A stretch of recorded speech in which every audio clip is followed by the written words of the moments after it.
റെഡിയല്ലേ?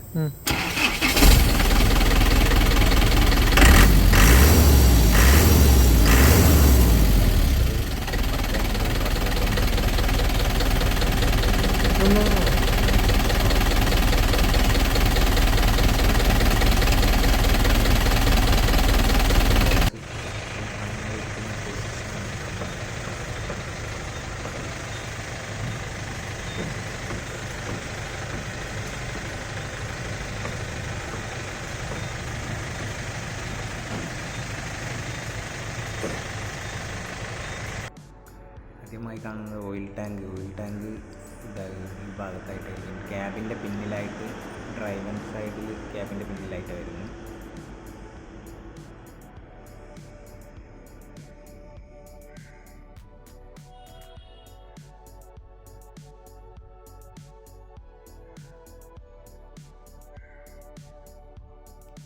ഇത് section line, പമ്പിലേക്ക് പോകുന്ന ലൈന്. നേരെ താഴോട്ട് വന്നിട്ട് നേരെ തിരിഞ്ഞ് ഫ്രണ്ടിലോട്ട് പവർ ഷെയറിങ്ങിൻ്റെ പമ്പിൻ്റെ ഇൻലെറ്റുമായിട്ട് കണക്ട് ചെയ്തിരിക്കുന്നു. പമ്പിൻ്റെ ഇൻലെറ്റിലേക്ക് ടോസ് ക്ലിപ്പ് വഴി കണക്ട് ചെയ്തിരിക്കുന്നു. വാട്ടർ പമ്പിൻ്റെ മുകളിൽ നിന്നാണ് പമ്പിന് ഡ്രൈവ് കിട്ടുന്നത്. പവർ ഷെയറിങ്ങിൻ്റെ പമ്പിന് ഡ്രൈവ് കിട്ടുന്നത്.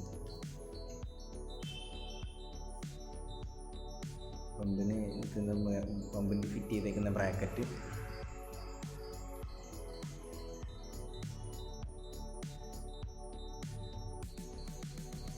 ബെൽറ്റ് അഡ്ജസ്റ്റ് ചെയ്യാൻ വേറൊരു ബ്രാക്കറ്റ്, പമ്പിൻ്റെ പുള്ളി, പമ്പിൻ്റെ മുകളിൽ നിന്ന് ബോക്സിലേക്ക് പോകുന്ന എൽബോ കണക്ടർ, പിന്നെ പൈപ്പ് ലൈന്. അത് ഒറ്റ പൈപ്പായിട്ടാണ് ബോക്സിലേക്ക് പോകുന്നത്.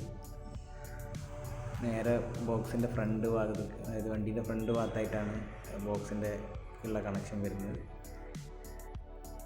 ഇൻലെറ്റ് ബോക്സിൻ്റെ പ്രഷർ ലൈൻ നേരെ പോയി ബോക്സിൻ്റെ ഇൻലെറ്റിലേക്ക് റിട്ടേൺ ലൈൻ എൽബോ വഴി നേരെ പൈപ്പ് ലൈനായിട്ട് കണക്ട് ചെയ്തിരിക്കുന്നു. തിരിച്ച്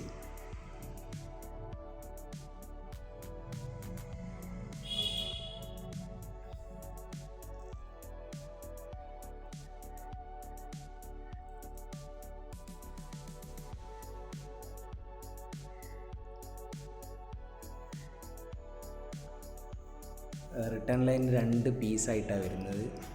അത് ഇങ്ങനെ ബോക്സിൻ്റെ മുകളിൽ ഇങ്ങനെ വന്നിട്ട് അവിടെ ബ്രാക്കറ്റ് വഴി ഫിറ്റ് ചെയ്തിരിക്കുന്നു. പിന്നെ അവിടെ ജോയിൻ്റാണ് വരുന്നത്, ഒരു ഫസ്റ്റ് ജോയിൻറ്റ് 2 പീസായിട്ടാണ് വരുന്നത്. അതിവിടെ നിന്ന് അങ്ങോട്ടുള്ള ഇത് വേറെ 2 പീസ് ഇങ്ങനെ നേരെ തിരിച്ച് ടാങ്കിലേക്ക്.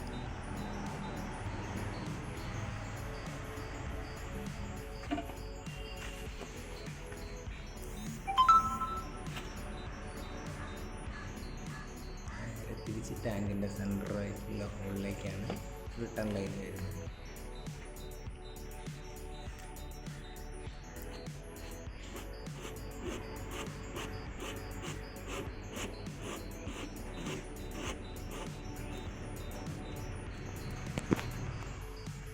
പവർ ഷെയറിങ്ങിൻ്റെ ആമ്, ഫുള്ളാമ്പ് സ്ട്രാഡ്, സ്പിൻഡിൻ്റെ മുകളിലുള്ള ആമിലേക്ക്, പിന്നെ നേരെ ഓപ്പോസിറ്റുള്ള വീലിലേക്ക് ഒരു റാഡും കൂടെ വെച്ച് കണക്ട് ചെയ്യും.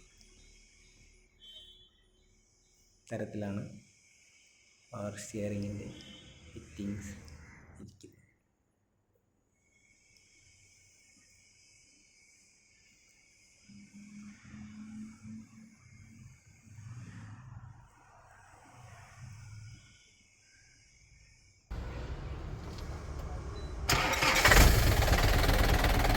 പൈസ പിടിച്ചാ